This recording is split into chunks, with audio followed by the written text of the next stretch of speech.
அனைவருக்கும் வணக்கம். கும்பராசிக்காரர்களுக்கு தங்களுடைய வாழ்வில் ஏன் எதற்கு என்று தெரியாமல் அனுபவித்து வரக்கூடிய பல்வேறு வகையான கஷ்டங்கள், சிரமங்கள், வேதனைகள், அவமானங்கள், கஷ்டத்தின் பிடியில் சிக்கி தவிக்கக்கூடிய கும்பராசிக்காரர்களுக்கு நிச்சயமாக மிக வலுவான சிறப்பான முன்னேற்றத்தை நிறைந்து கொடுக்கக்கூடிய வகையில் உலகின் எந்த மூலையில் இருந்தாலும் 4/8/2024 அன்று இதை செய்யுங்கள். நிச்சயமாக தங்களுடைய வாழ்வில் திடீர் அதிர்ஷ்ட யோகம் உருவாகும் என்பதில் சந்தேகமே இல்லை. கும்பராசிக்காரர்களை பொறுத்த வரைக்கும் மிக பெரிய அளவுல பல கிரக நிலைகளின் அமைப்பு தற்போது சாதகமாக இருந்தும் ஏன் எதற்கு என்று தெரியாமல் பல்வேறு வகையான கஷ்டங்கள் ஏன் துரத்தி கொண்டிருக்கிறது என்ற கேள்விக்கு விடையாக இந்த பதிவு நிச்சயம் அமையும். இதிலும் குறிப்பாக சுகஸ்தானமாகிய 4 வலுவாக சஞ்சரிக்கிறாருங்க குரு. அவருடன் இணைந்து செவ்வாயும் சுகஸ்தானத்தை வலுப்படுத்துவது குரு மங்கள யோகம் நிறைந்து கிடைப்பதும் சாதகமான அமைப்பாக பார்க்கப்படுகிறது.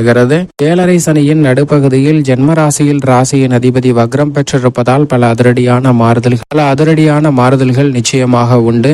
உத்தமஸ்தானம் என்று சொல்லக்கூடிய 7ஆம் இடத்தில் ராசிக்கு மிகவும் சகாயமானவரான சுக்கிரன் சஞ்சரிக்கிறார். ஜென்ம ராசியை பார்ப்பது கூடுதல் சிறப்பு. வித்யாகரகரான புதன் 6இல் வக்ரம் பெற்றிருப்பதும் அவருடன் இணைந்து முதன்மை கிரகமும் உஷ்ண கிரகமாக இருக்கக்கூடிய சூரியனின் அமைப்பும் மிக பெரிய அளவில் வரவேற்கத்தக்க ஒரு அமைப்பாக பார்க்கப்படுகிறது. சூரியன் 6இல் இருப்பது அனைத்திலும் அதிர்ஷ்டம் என்றே சொல்லலாம். அவருடன் இணைந்து சந்திரனும் சஞ்சரிக்கிறாருங்க. சந்திரன் 6இல் ஆட்சி பலம் பெற்றிருக்கிறார். 6ஆம் இடத்தின் அதிபதியாக இருக்கிறார். அவர் அங்கு ஆட்சி பலம் பெற்றிருப்பது மிக பெரிய அளவில் வரவேற்கத்தக்க ஒரு அமைப்பாக பார்க்கப்படுகிறது. இப்படி பல கிரகநிலைகள் சாதகமாக இருந்தாலும் கூட நல்ல பலன் ஏன் கிடைக்கவில்லை?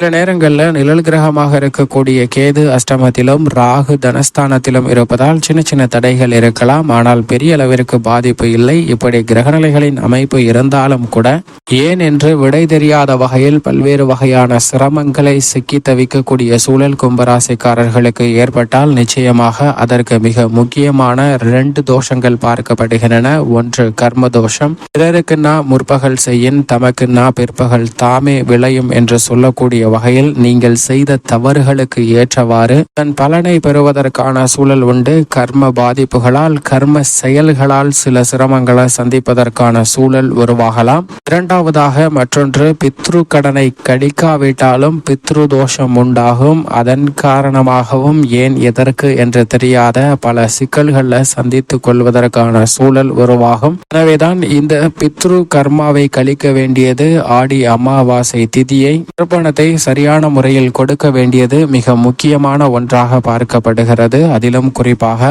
ஆடி அமாவாசை முன்னோர்களுடைய வழிபாட்டை சிறப்பான முறையில் வழிபட்டால் நிச்சயமாக கும்பராசிக்காரர்கள் வாழ்வில் சந்திக்கக்கூடிய பல விடை தெரியாத சிரமங்கள் விலகும் என்பதுதான் யதார்த்தமான உண்மை. இந்த சமயத்தில் நம்மளுடைய மனதில் ஒரு கேள்வி எழலாம். நான் செய்த தவறுகளுக்காக நான் தண்டனை அனுபவிப்பது ஏற்றுக்கொள்ளக்கூடிய ஒன்று. ஆனால் என் முன்னோர்கள் செய்த தவறுகளுக்காக நான் ஏன் தண்டனை அனுபவிக்க வேண்டும், அவர்களுக்கு ஏன் திதி கொடுக்க வேண்டும் என்ற கேள்வி நம்மளுடைய மனதில் எழலாம். அதற்கு நிச்சயம் விடையாக அமைவது இந்த பூமி என்பது நம்மளுடைய முன்னோர்கள் நமக்கு அளித்த கொடையாக பார்க்கப்படுகிறது. ஏன் நாம் இருக்கக்கூடிய இடம் அல்லது கட்டியிருக்கக்கூடிய வீடு, அனுபவிக்கக்கூடிய செல்வ செழிப்பு, சொத்து சுகம், இவை அனைத்தும் அத்தனைக்கும் மேலாக நாம் பெற்றிருக்கக்கூடிய உடல், இந்த அனைத்துமே நாம் முன்னோர்கள் நமக்கு வழங்கிய கொடையாக தான் பார்க்கப்படுகிறது. அவர்கள் கொடுத்த பலன்களை மட்டும் நாம் அனுபவிக்கிறோம். ஆனால் அவர்களுக்கு சரியான முறையில் திதி கொடுத்து அவர்களுடைய ஆன்மா இலைப்பாறுதல் பெறாமல் சாந்தி பெறாமல் தத்தளிக்கும் போது நம்மளுடைய வாழ்வும் விடை தெரியாத வகையில் பல சிரமங்களை சந்திப்பதற்கான சூழல் உருவாகும். எனவேதான் இந்த அமாவாசை திதியானது மிக முக்கியமாக அனுசரிக்கப்படுகிறது. அதிலும் கும்பராசிக்காரர்களை பொறுத்தவரைக்கும் ரூணரோக சத்ருஸ்தானம் என்று சொல்லக்கூடிய 6ஆம் இடத்தில் வலுவாக பிதுர்காரகன் என்று சொல்லக்கூடிய சூரியன் சஞ்சரிக்கும் போது 6ஆம் இடத்தின் அதிபதியான மாதூர்காரகனான சந்திரன் ஆட்சி பலம் பெற்றிருக்கும் போதும் இந்த அமாவாசை அனுசரிக்கப்படுகிறதுங்க. கும்பராசிக்காரர்களுக்கு அப்படிப்பட்ட நன்னாளில் நிச்சயமாக விரதம் இருந்து இந்த வழிபாட்டை மேற்கொள்வதால் பல்வேறு வகையான சிரமங்கள்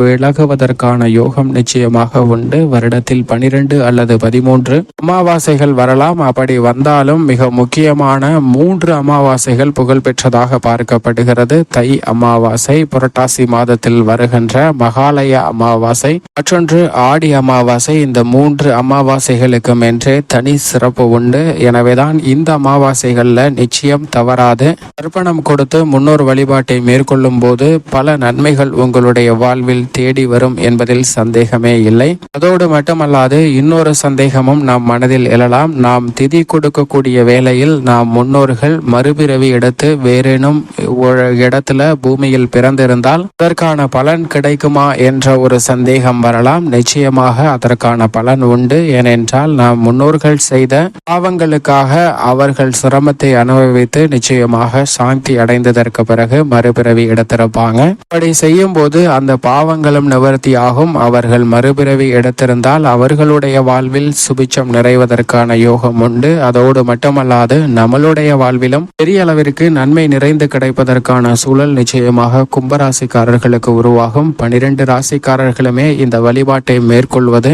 சிறப்பான விஷயம் என்றாலும் கூட கும்பராசிக்காரர்களை பொறுத்தவரைக்கும் ரூணரோக சத்துருஸ்தானம் ஆகிய 6ஆம் இடத்தில் பிதுர்காரகனும் மாதுர்காரகனும் சஞ்சரிக்கும் போது இந்த விரதத்தை மேற்கொள்வதால் பல நன்மைகள் நிறைந்து கிடைப்பதற்கான சூழல் உண்டு. மறைமுகமாக சூழ்ச்சிகள் தந்திரங்கள் அனைத்துமே தோற்கடிக்கப்படும். பல்வேறு வகையில உங்களை வீழ்த்துவதற்காக செய்த அத்தனை வகையான சூழ்ச்சிகளும் முறியடிக்கப்பட்டு சிறப்பான முன்னேற்றத்தை முன்னோர்களின் ஆசீர்வாதத்தின் மூலம் பெற முடியும் என்பதுதான் யதார்த்தமான உண்மையாக நிச்சயமாக பார்க்கப்படுகிறது.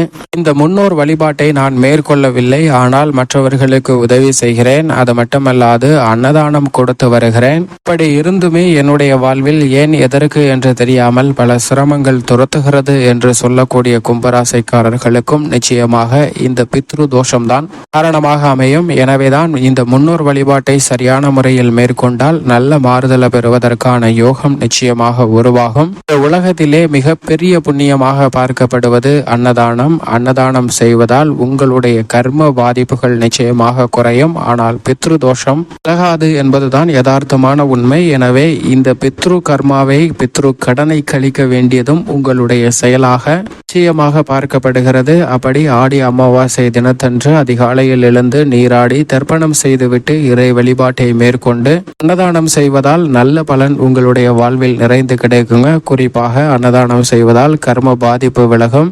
தர்ப்பணம் செய்வதால் பித்ருதோஷம் விலகும். இரட்டிப்பு நன்மை உங்களுடைய வாழ்வில் உருவாகும். பல சிரமங்கள் விலகி ஓடும் என்பதில் சந்தேகமே இல்லை. இந்த வழிபாட்டை யார் மேற்கொள்ளலாம் என்றால் தாய் தந்தை இல்லாத நபர்கள் மேற்கொள்ளலாம். யார் மேற்கொள்ளக்கூடாது? தாய் தந்தை இல்லாத பெண்கள் சகோதரர் இருப்பின் மேற்கொள்ளக்கூடாது. தாய் தந்தையர் உயிரோடு இருப்பினும் இந்த வழிபாட்டினை மேற்கொள்ளக்கூடாது.